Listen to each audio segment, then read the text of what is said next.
ओ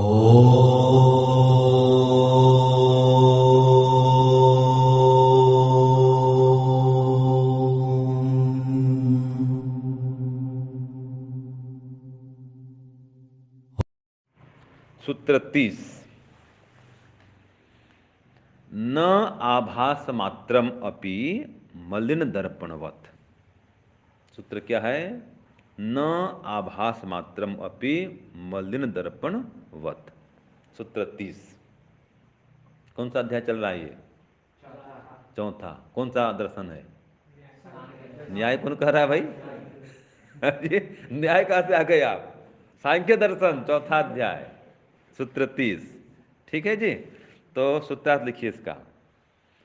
राग युक्त चित्त में, ये दर्शन शास्त्र है भाई, देखो, ये घर संसार की बात नहीं है, दर्शन की बात है। जो ईश्वर का दर्शन करा दे, ये शास्त्र है, वो दर्शन शास्त्र माने जो अनुभूति करा दे ईश्वर की। तो सूत्रार्थ लिखिए। राग युक्त चित्त में, लिख लिए? हाँ, उपदेश का आभास भी नहीं होता है। देखो, राग युक्त चित्त में उपदेश का आभास भी नहीं होता है, अर्थात उसमें उसका प्रभाव नहीं दिखता है। मलिन दर्पण के समान। मलिन दर्पण के समान। अगर दर्पण मलिन है तो चेहरा दिखने वाला नहीं है। आप अपना मुख उसमें देख नहीं सकते, क्यों? दर्पण कैसा है? मलिन है। इसी प्रकार से अगर चित्त राग से युक्त है, उसमें आत्मा परमात्मा का दर्शन होने वाला नहीं है। ध्यान करते, याद रखिए, ध्यान करते ही जिससे आपका राग बना हुआ है, जिसको खूब चाहते हैं, पसंद करते हैं, प्रेम करते हैं, वो सामने आकर खड़ा हो जाता है। सीधी बात है ये स्वामी सत्यपति जी कहते थे हमारे। जिसके प्रति राग है, ध्यान काल में ध्यान में बैठेंगे, जब कर रहे हैं, ध्यान कर रहे हैं, हो गया 5 मिनट 10 मिनट, वो सामने आकर खड़ा। वो चाहे स्त्री हो चाहे पुरुष हो, कोई भी हो, बेटा बेटी, माता पिता, भाई बहन, पति पत्नी, कोई भी हो, तो राग वाला सामने खा के खड़ा होता है। और राग वाला नहीं आएगा तो द्वेष वाले पीछे आ जाएगा। अरे वो व्यक्ति खराब था, वही खराब है, मेरी गलती कोई नहीं, उसकी गलती थी, उसने झगड़ा शुरू किया, वो दोष है, दोष उसके अंदर भरा हुआ है, वो दुख देता है, झगड़ा करता है, उसको याद करेंगे। ये सब्जी खराब बना दी, पाचक खराब है, सब्जी खराब है, ये है वो है, बस द्वेष। और राग है तो हाँ आज खीर, वाह क्या बात है, बहुत बढ़िया खीर है आज तो याद खीर याद करेंगे।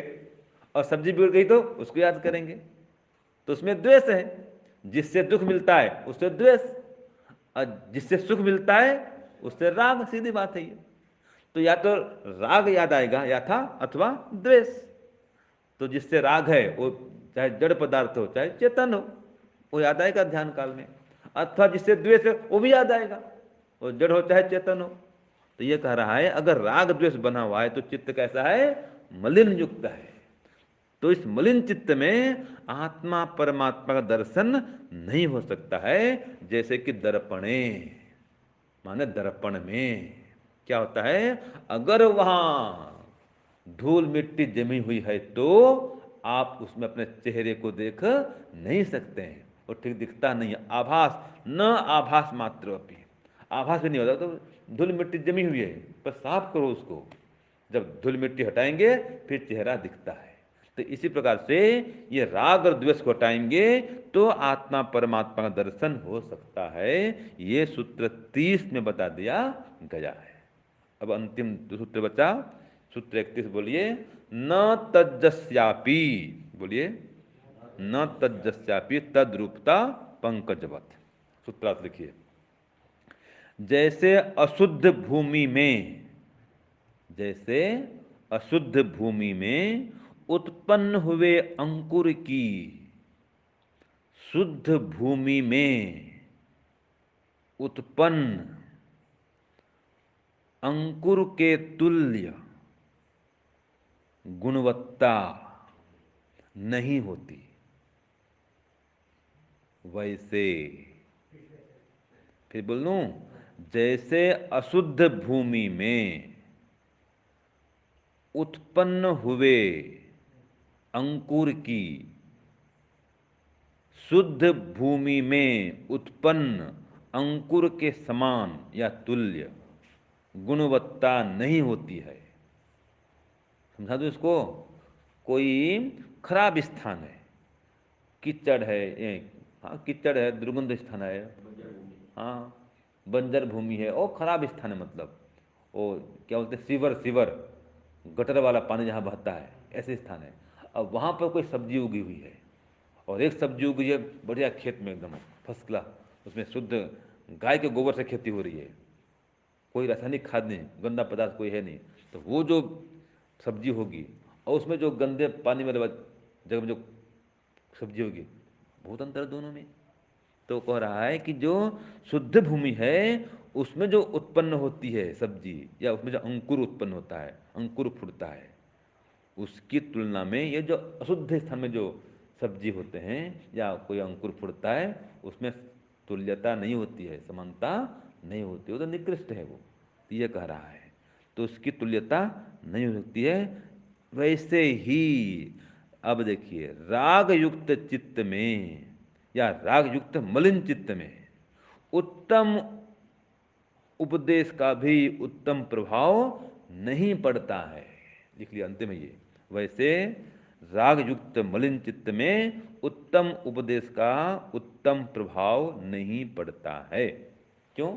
चित्त राग युक्त है, कितना बढ़िया उपदेश करो असर नहीं होगा, इस कान सुन करके इस कान से वो निकाल देगा। इसलिए चित्त को राग से रहित करो, और इसके लिए स्वाध्याय जरूरी है, जप ध्यान जरूरी है, और सत्संग भी जरूरी है।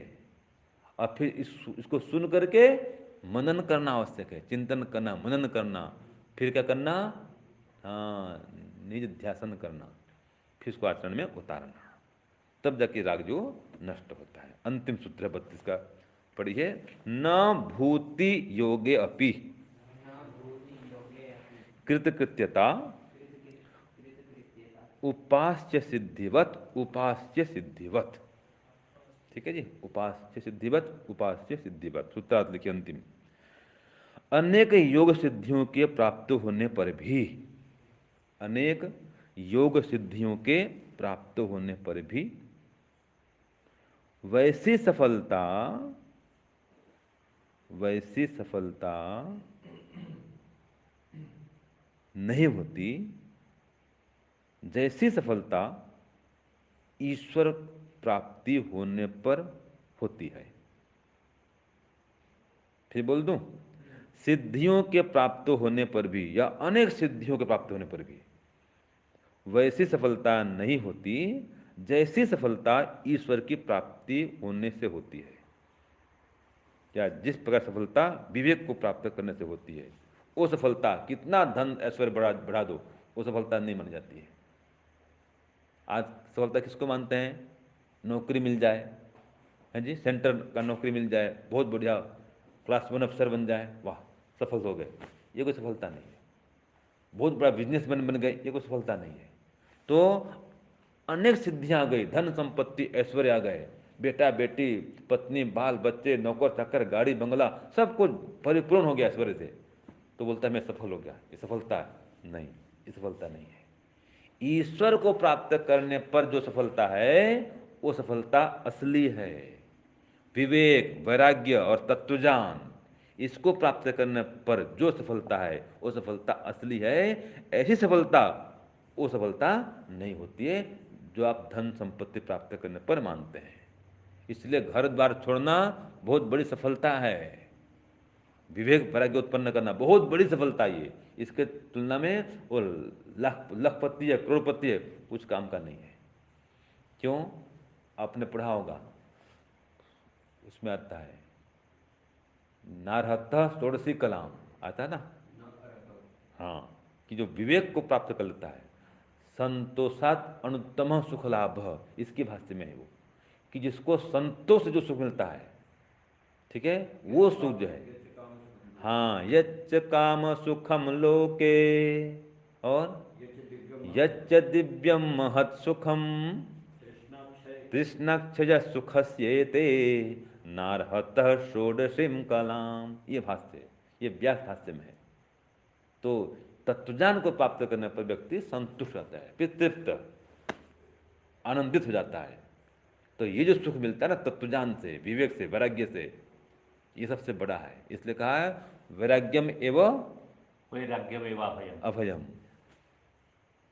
मौने दैन्य भयम बले रिपु भयम, काये कृतांताद् भयम। एक उदाहरण दे रहा हूँ, हाँ पूरा श्लोक नहीं बता रहा हूँ। अंतिम में आता है कि वैराग्य में वो अभयम। तो वैराग्य प्राप्त करना व्यक्ति को निर्भय करता है, एकदम सुखी संतुष्ट प्रसन्न कर देता है। यही मोक्ष का साधन है। तो विवेक, वैराग्य और अभ्यास बढ़ाओ, यही सांख्य दर्शन के चौथे अध्याय का सार है।